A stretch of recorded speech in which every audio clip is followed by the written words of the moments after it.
us explicaré una miqueta les vivències de la meva besàvia, que ella era mestra dels col·legis nacionals a Molins de Rei, i a través de la meva àvia l'altre dia em va explicar doncs, una miqueta tot el que passaven. Passaven gana, quan hi havia bombardejos s'amagaven a sota dels col·legis nacionals, que hi havia una espècie de trinxeres, que era el lloc més segur on es podien amagar.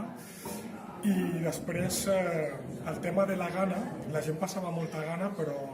la meva besàvia, al ser mestra, la tractaven molt bé. I la gent que tenien forns en aquella època doncs sempre li portaven el pare pagès, li portaven pots de llet, i a més, com que la gent que estudiava a les escoles, els nens, estaven mal alimentats a les seves cases, sempre els hi portaven uns pots de llet en pols que la meva àvia els hi repartia a les hores lectives. I bueno, amb el tema aquest no ho vam passar molt malament, però sí que la guerra va ser molt dura i que les vivències que van passar doncs, van ser molt fortes,